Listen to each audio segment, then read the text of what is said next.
Okay, the Napoleonic Brigade Series. We're going to do a review, overview, whatever you want to say.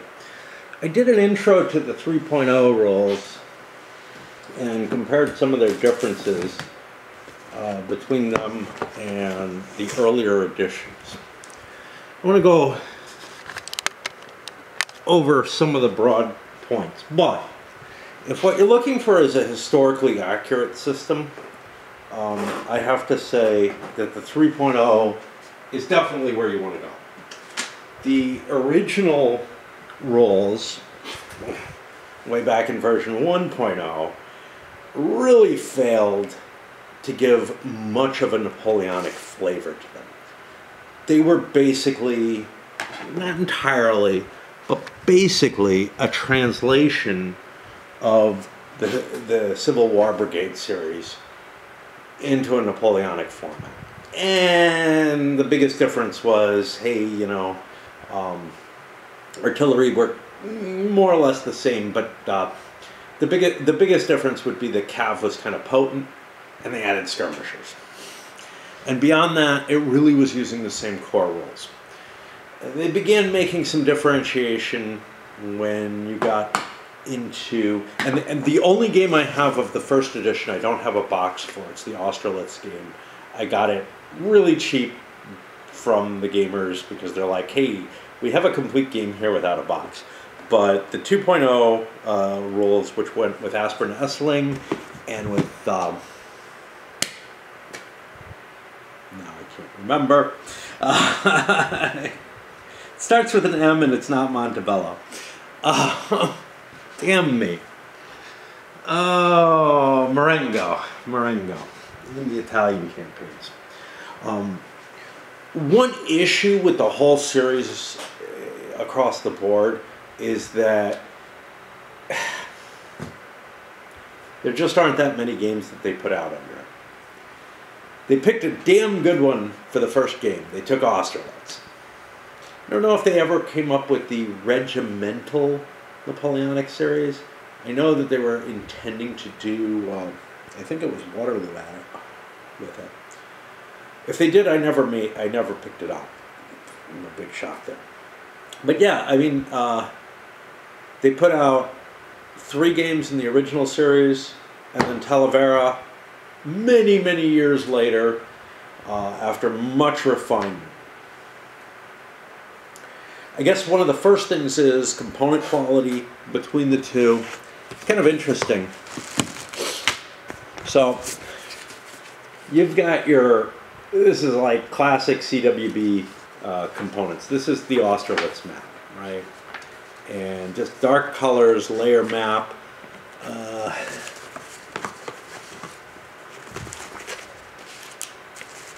Not too impressive. The counters, I actually find the Austerlitz counters the prettiest of the bunch.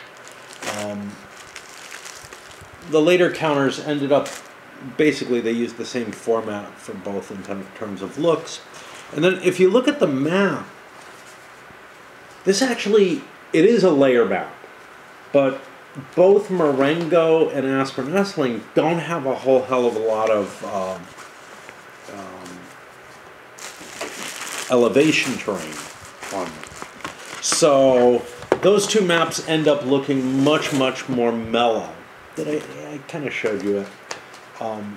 So it uses that layer cake technique, but when you get to, this is Vimero, which is really rough terrain throughout, and then Talavera. I'm not going to show you my print and play versions.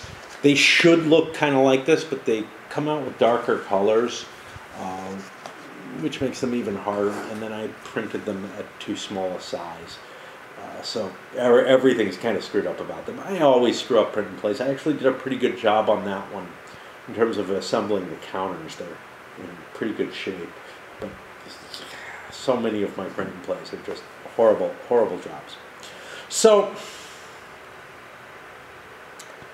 they did a few things in transiting between the two games, and I'm going to try to catch a few of them off the bat. Some of them I don't feel necessarily improved the the historical realism. Some of them, none of them really damage it terribly, but some of them are more abstractions than the old system was. But where they did make changes to the core system, as opposed to, say, the order system and whatnot, I feel like they really got it right, but they made it more complicated. And I think that's probably why they went with the abstractions that they did and the simplifications that they did, was because the core of the game had become more mechanically difficult to cope with. Okay, so first of all, the sequence of play is different, and we'll hit that when we get a little further in. But the command phase, they integrated random events, which was an idea that somebody came up with for the CWB games. Printed a few of them out. It was a cute little option. They're now part of the 3.0 system. I kind of like them. You could, of course, discard them if you don't like them, but I find them kind of interesting. The original, the ones for CWB were all game specific. Here they put in generic ones and a generic table that calls into a game-specific table, if you will, specific numbers. One of the problems that all of these games had was in the order system, distorted orders might be a better result for you than a D6 delay order. Certain delays were so painful. And we kind of saw that in the Talavera game, where the game ended before I got to launch my attack. And I ended it a little early, but whatever. There wasn't going to be time for the attack, and so I gave it up. They all use this written order system, same as the CWB games do, where there's a lot of room for interpretation as to what's a legitimate order and what's not. And people with differing views could definitely differ on it. I find, first of all, when I've played it with other people, I've never had too much of an issue. I've brought up when I think they're sort of cheating their orders or whatever, I'm like, are you sure? Because that seems a little weird that you do this, and you know. And I play with people who are reasonable, right? At least with this kind of thing. Where something's this fuzzy, yeah, they're willing to use some reason in it. But I could see that being a real problem for anybody wanting to play these games. If you don't like that issue, you could play it without written orders, but you're not really, this isn't the game for it. Find something else, you know. I mean, the game is perfectly playable without written orders. You'll get too much activity, and that is really where this system shines, is in both the NBS and CWB, is in the implementation of the orders. They've simplified the order system, and I'm not going to show you, but the charts are simpler. They took away certain options that I kind of shrug my shoulders about and say, hey, you probably should. I don't know. I liked the old system. I mean, it's just this bias. If I wasn't used to the old system, I wouldn't be upset by this. It would have been, wow, this is amazing, you know. But instead, I feel like some certain options were taken away. In all systems, you have an ability to say, hey, look, this commander has an opportunity. Let's roll an initiative and generate orders that way at some risk that your opponent gets to write your orders for you. I always wanted those orders to stick forever, but, and they don't. But otherwise, the system is very similar. Oh, the distorted orders. What I forgot to say, they put in something in the 3.0 rules so that you can't write new orders for that command until somebody's discovered that the orders are distorted. And that works out to be a die roll that's the equivalent to a D5 delay, which is pretty bad. So if you send orders and they are lost or ignored, you're going to pay a real price for it.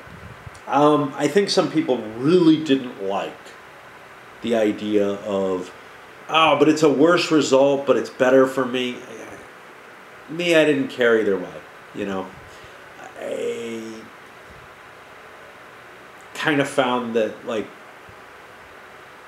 it just doesn't bother me that something that's worse on the chart ends up being better for you because of whatever. So here's where things changed. Under the old system, the core structure was move, defensive fire, offensive fire. That is CWB, straight up. And one of the things that it did was it allows you to march up to the enemy and trade shots with them. And if you have fresh units, you can take their hit. If your units are better morale, you'll probably send your opponent into a worse situation in terms of their morale state, so that they won't be able to stick around. Some good units could attack, or better units could attack, and they would line up and just start trading shots with each other in a way that is possible in the Napoleonic era, but it felt a lot more like Civil War firepower, or maybe even like 7 Years' War, like Age of Reason type stuff, whatever.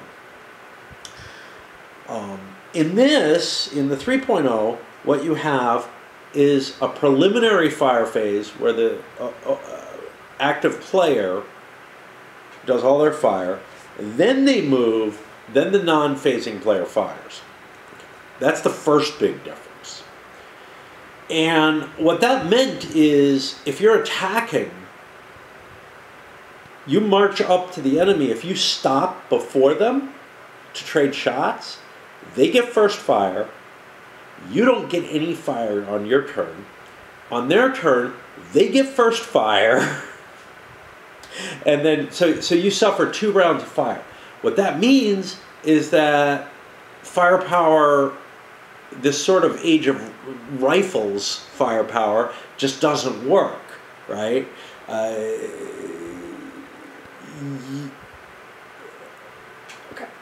leave it there. All right. They also, under the old system and under CWB, close combat, melee, whatever, was handled during movement.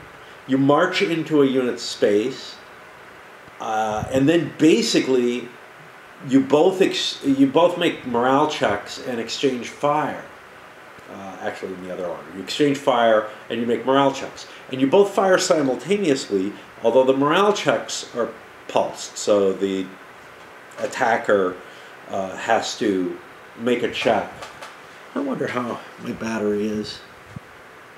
It's okay. All right, it wasn't lying. Anyway.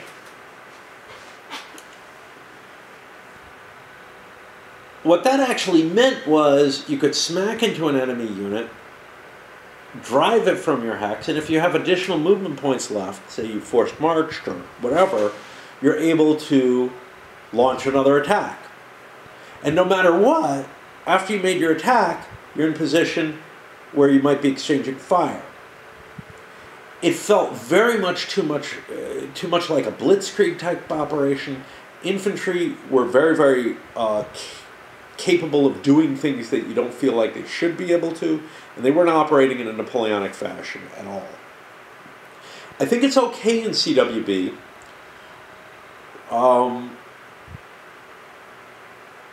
Because close combat was an iffy option under both systems, honestly. Although a friend of mine, one of the 2 guys that I played the NBS with, took the attitude of, well, I want to make sure my units get a chance to fire, so I'm going to do close combat. Like he had lower morale stuff or whatever. And It worked. He got his chance to fire, and it was relatively effective, but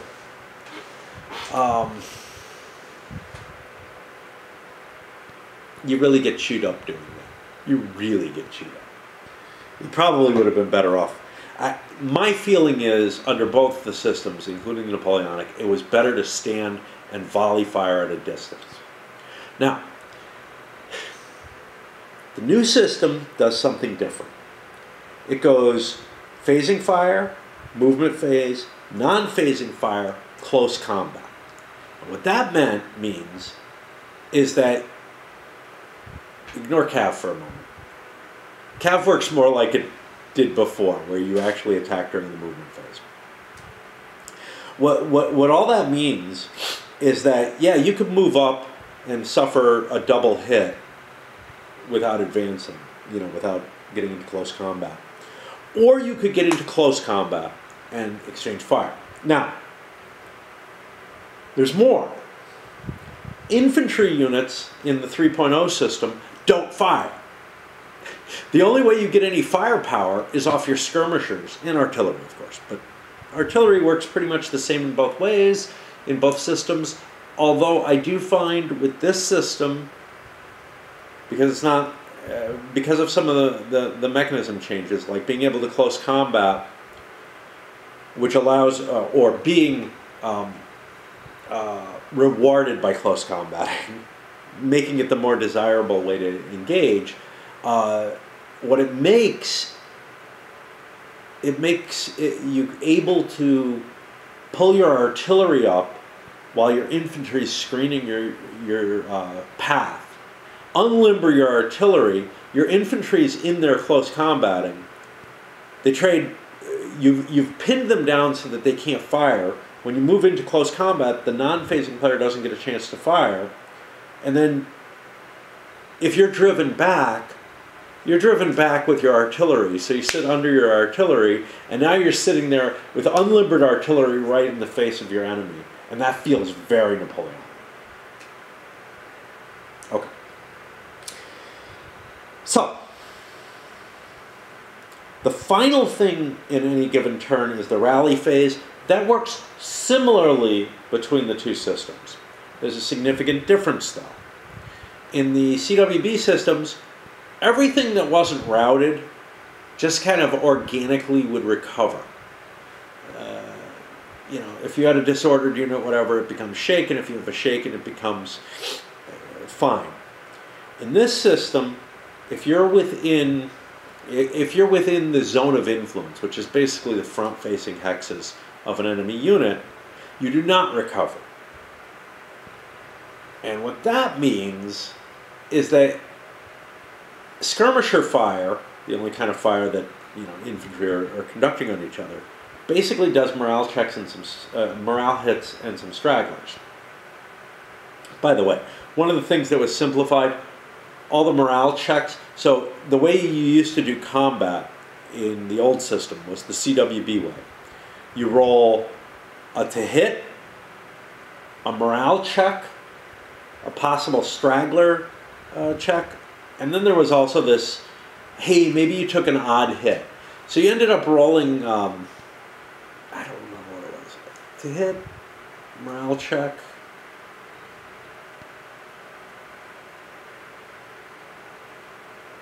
Rounding die, straggler check. I think it was like 6 dice at once. All of which were different except for the 2 to hit. Because you needed an 11 to 66 for the morale check. So the fastest way to deal with that was to roll 6 dice at once. I got competent at, reading those results and very comfortable with it. But maybe the two systems are just as hard to kind of get used to. It's just, I'm used to the CWB system, so switching to this other different complex system was kind of painful. This system kind of hardwires everything in there. So instead of the fire combat situation, skirmishers just sort of fire on a, hey, do you have more skirmishers than the other guy? Okay, roll a die. If you get less than the difference, less than or equal to the difference, you cause a single straggler, and a morale head, which is pretty minor compared to the fire combat that was going on in the old system. But then in close combat, you're using these you're basically doing the system is very different. You're basically, instead of it representing sort of the fire combat in a more intense fashion, what you're doing is you roll a check to stand for the disadvantaged person. And honestly, the major things that make you disadvantaged are you're downhill from the enemy, whether the enemy is attacking, whether you're the attacker or defender. If you're downhill, that's kind of the worst thing. There's fortifications and stuff like that, which modify this. But the base case, you're downhill. If you're on the same plane, if you're if you're smaller than the enemy, you have to check first. Quite often you're the same size for whatever reason, which isn't the case in the older system and isn't the case in CWB. But the units tend to be about the same size, at least in the Talavera box. And then finally, you default down to, okay, the attacker has to check first. But what it means, and villages screw all of that up. The attacker just has to check. The defender doesn't have to check. If the attacker succeeds in their check, they drive the defender from the village. It's just a matter of, do they have the will to go in there? And then you roll on different sets of charts based on who won the battle. And basically, the range of results is much less, and it's more fixed. Under the old system, you could get something like, oh, I didn't get a hit, but I forced a morale check, and the unit was shitty morale, so it broke, you know, and routed, and I win the hex. Here, the morale check is, and you might be taking stragglers and whatnot from that. Here, the morale check is based on that check to stand functionality. So if you fail your morale check during that, you are going to rout. That does not directly affect, well, yeah, it does. So whoever wins the battle is going to take less losses overall. And yeah, there could be some fuzziness in there, especially where stragglers come, because the attacker, the winner of the close combat is actually hard capped. They can't go above the loser's actual casualties, but they could lose more stragglers. Anyway, what all this generates is something where you're closing with the enemy and doing a lot more close combats than you were in the old system. Now, when you think about Napoleonic combat, you think about, you know, the French column just slamming into the Allied lines that are, you know, set up to try to defend or whatever. That's what it feels like. That's what it should be. And that's not what you were getting under the old NBS system. You were getting something that felt more like standing off and firing. However, if you take close combat as a melee type engagement for everything in 3.0, you're reading it wrong. It might include moving to like 30 yards and unleashing volleys at each other at high intensity, right? That's a possibility. That's sort of the firefight table, which is one of the possibilities if both sides stand or whatever. Although, again, a lot of that's abstracted, and, you know, it's possible that you break the enemy at that 30 yards. But you're at close enough range and throwing enough lead at them that the results tend to be more extreme than they were under the old system. You're not just sniping. The alternative, which is standing back and firing your skirmishers at each other. If you have a preponderance of skirmishers, this can be very effective and very low risk, right? Because let's say I have 2 skirmishers on each hex, and you have 1 on each hex, well, I'm going to have a chance to hit you no matter what I do, and you're probably not going to have many opportunities to do any damage to me at all. So it can be a very good option in some cases, but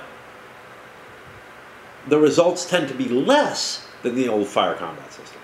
The old fire combat system kind of felt like it was somewhere in between. You weren't closing close enough to do real Napoleonic like assaults, unless you were doing close combat, and you were kind of disincentivized to do it, to be honest, by the system. So you weren't getting enough close combat, and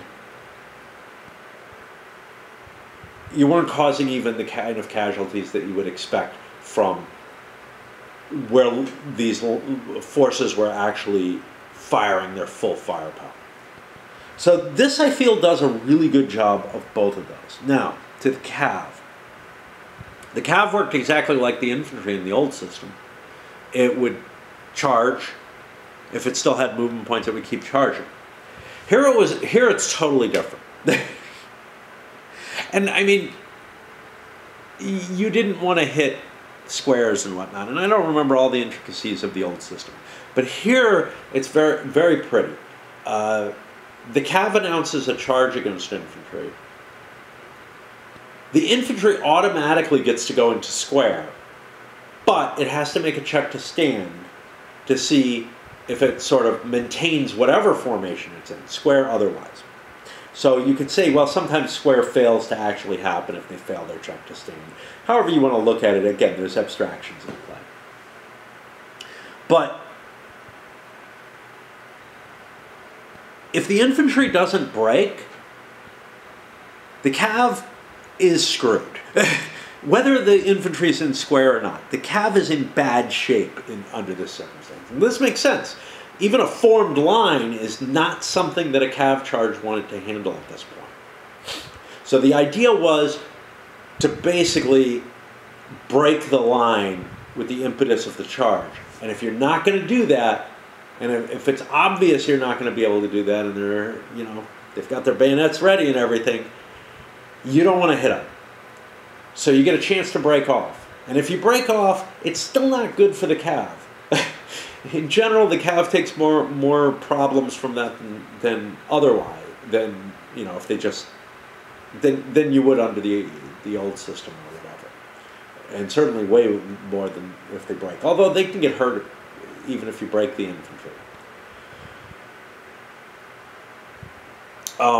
If they fail to break off, then they get a much worse result, where the cav takes some heavy hits. It's possible you might do some light, straggler and morale hits to the infantry that decided to stand, but you're not going to do much. And chances are that the cav is going to get pretty badly mauled for hitting a formation that holds.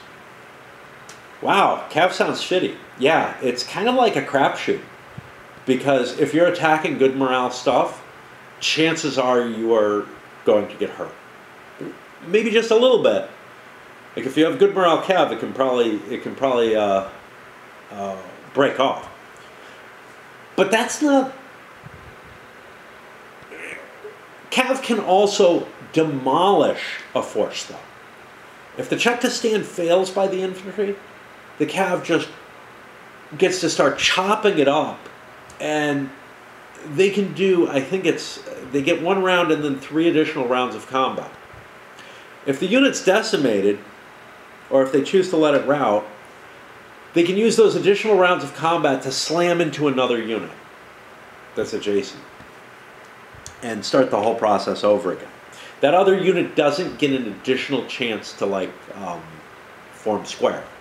So it's more likely that you'll just rip through a couple of units or whatever. Of course, everything within range can form square. Anyway. So the cav has a potential to do a massive amount of damage, more than it did in the old system, if I recall correctly. But its primary functionality is to force infantry into square so that artillery that's deployed has an opportunity to get a reaction fire on it. which is kind of nifty. There's a lot of reaction fire in this system. I don't think there was some in the old system, but in this system it becomes really, really key to the whole operation. However, the movement, by getting away from that layer cake model for the terrain, has become significantly more complicated. Complicated and painful almost to the level that I found like Labatt to be complicated. Not quite. Not quite. But yeah, I mean, the core rules are basically the same as that. And with all the level, you know, you're counting the amount of layers that are in a hexagon. There's some weird situations that can arise that are new in the 3.0 system, in part because of the terrain style. And then there's some old standbys that really are serious bugaboos for me. So if you do not have a core structure, for example, if you send a unit out on its own, or if, like in every fucking battle in the 3.0 system, at least one side doesn't have a core structure, you end up with this whole problem of divisional commanders bolting down, and they're not allowed to move, and you have to do stupid fucking shit to rearrange the units so that they can rally, and all kind of stuff like that. It's just, it's a miserable, miserable design for a system that uses headquarters for core. I feel like they should have introduced divisional headquarters for those games where there are no core systems. Another option would be the old system, like CWB, had an option for defensive orders, which was never fleshed out quite enough, but felt like you could define a defensive perimeter that units could move around in. And in fact, some of the starting orders in the game give you stuff like that, where units have a lot of latitude in terms of where they can move and everything, that do not follow the defensive order, you know, the rules for defense, which under the original system was just, you don't have orders, you defend. Under the new system, there's two variants. There's the default defense, and there's the no order status. And the no order status is really bad because you can't shoot. Okay, you can shoot in the defensive fire phase, but you can't shoot in the offensive fire phase, which makes you not really able to defend. But the default defense works very much like the old defend situation did. The defend orders allowed you to like define an area that you were protecting. I feel like if I was allowed to write defensive orders, and I'm not sure you're not, to be honest. Again, there's a lot of interpretations in the order writing system. Anyway, how do I feel? The original systems were easier to play for me because I was going from the CWB system to the same game, basically. This system is better across the board. I think once you get used to it, it's hard to tell, but I think it's more streamlined.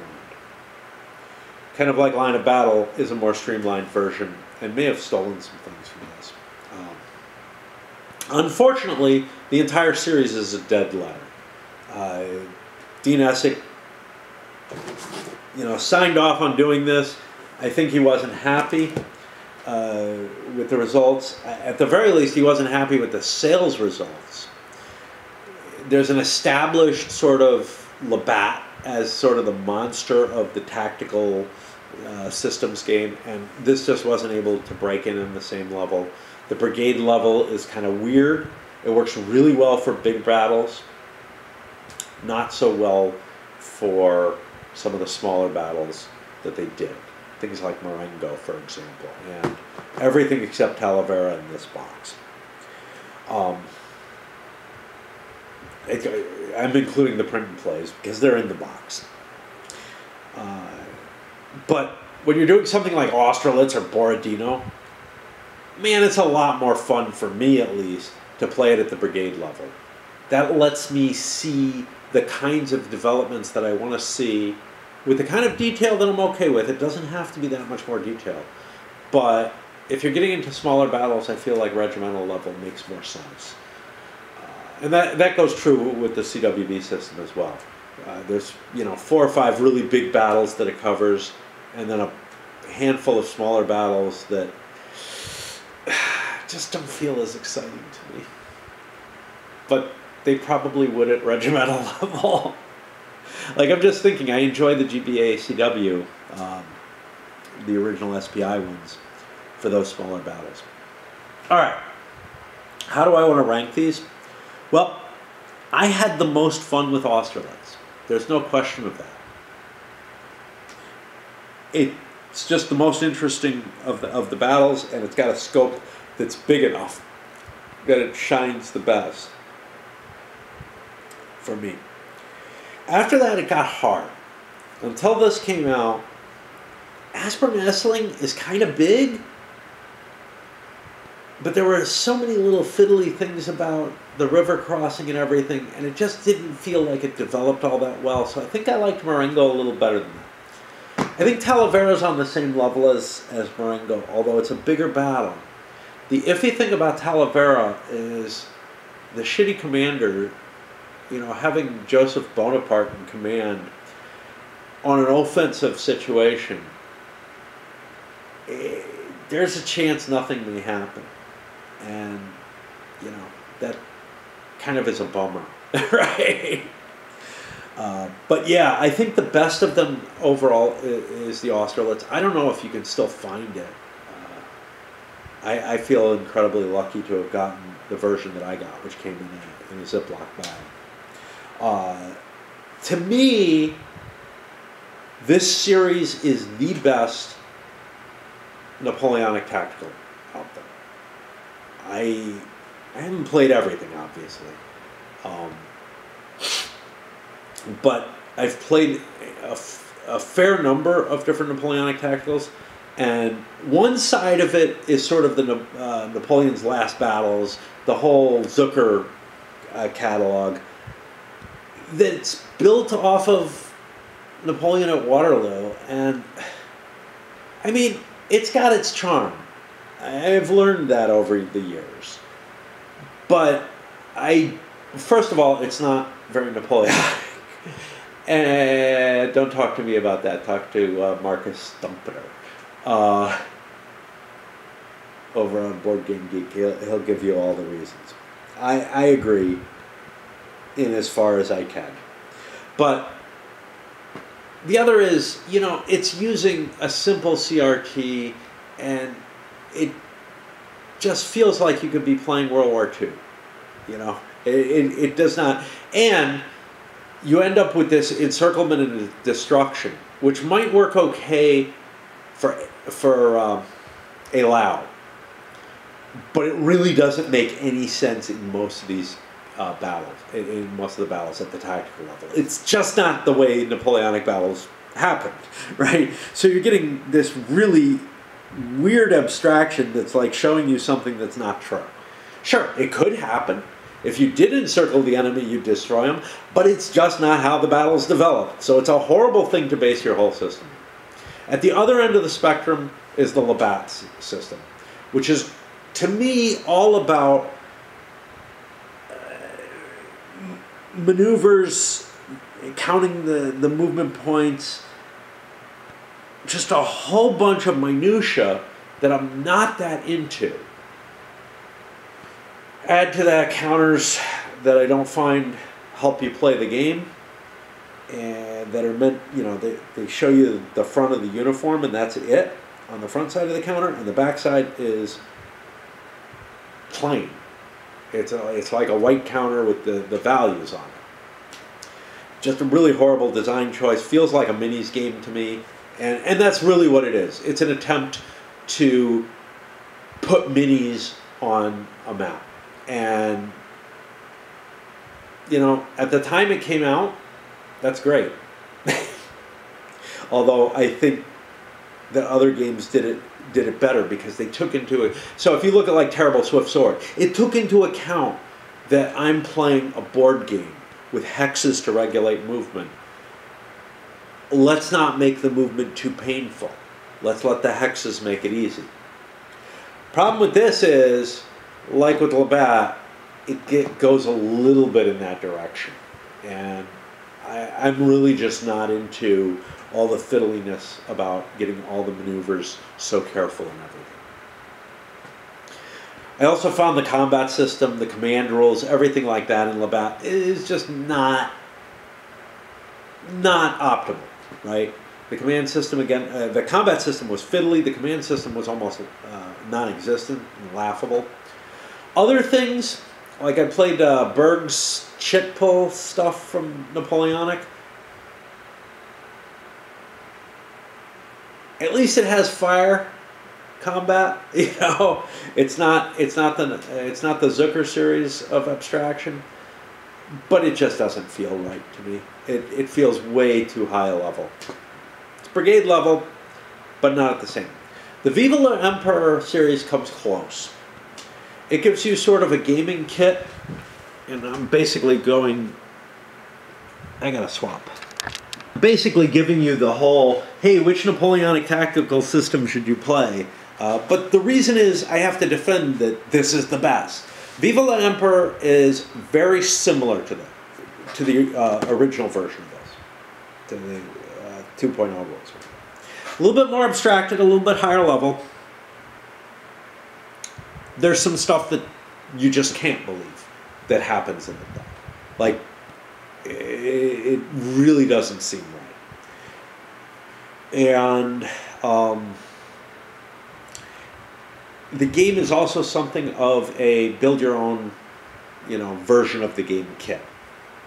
For example, the command rules, there's 6 different layers of command rules you can use. Going from, hey, just ignore command, they affect morale checks, they work kind of like a command radius, to full written orders and whatnot at the highest level. Actually, I think there may be one that's higher than just written orders, which is like have different players play each unit or something. I don't remember what that was. But I felt like those games didn't get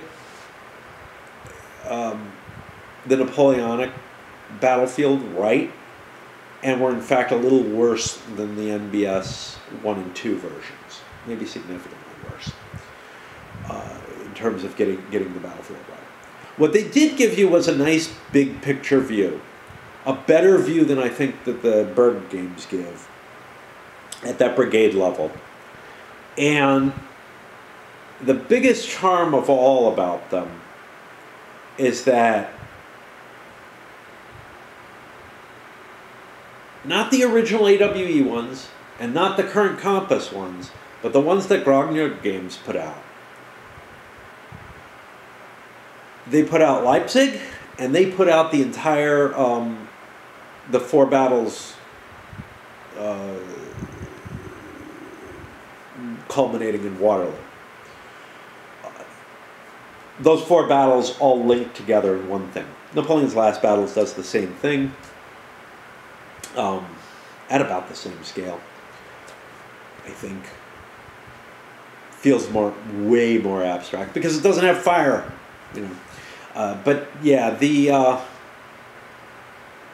I found that the whole flavor of that system, when you start looking at the tactical level of it, just does not work very, very well. Anyway, what I've kind of thought about is, hey, can I use Viva la Emperor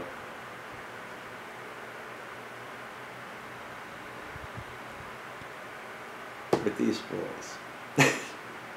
Can I use Labatt with these rules? I'm very curious about the idea of trying to modify those, because here's the thing. Okay. The Viva la Emperor series, it's not that much bigger. It's at about 8 games or so. If you count the print and plays in here, it's probably about the same. But Labatt has so many damn games out in it under different systems, but that's a different thing. And I really wanted to like overlay the orders system from these, but I actually think this is just the optimal system. Unfortunately, it's a regimental game, wouldn't really work, but yeah, it's just a shame. It's a shame that this ended, and I've got to say, part of the reason it ended, I think, is Talavera. Really? You know, that's what you're going to try to restart the series with in you know, after more than a decade. Whew, I don't know, man. Yeah. And you know, Austerlitz, brilliant choice for a game in the series. Should have gone with Borodino. That would have been a great choice. Aspern Essling, not a bad choice. It's a good choice for because it was so bloody, but at least personally, it just doesn't play out all that well for me. It's obnoxious, kind of like Shiloh's obnoxious. You know, you got all this river shit going on and everything. I don't want to deal with this crap. But yeah, Borodino would be an excellent choice to start a system with, right? Given that they had already done Austerlitz. Given that Waterloo itself, if you're just doing Waterloo, it's kind of a lost cause. Although it would work. But there are so many systems that came out with Waterloo games that I can understand the desire not to do Waterloo. Although at the scale that it's at, they could have put out a big monster on the whole 4 battles. But Borodino's a good size and is a battle that could have gone either way, and I think would really have showcased this new system better. Talavera, it's just not that well known. It's an interesting battle. I enjoyed it. I bet you I actually have it for the Labatt series. I bet you it's pretty good there because you won't have the command restrictions. Well, no, it's because the French will be too free, and unless there's like scripting to prevent them.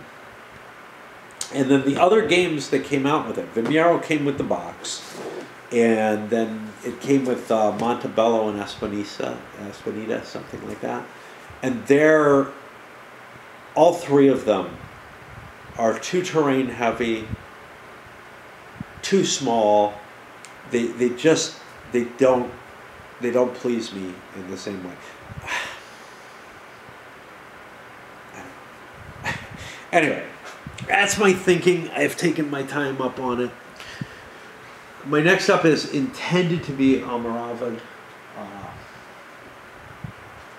We'll see if I can cope with it.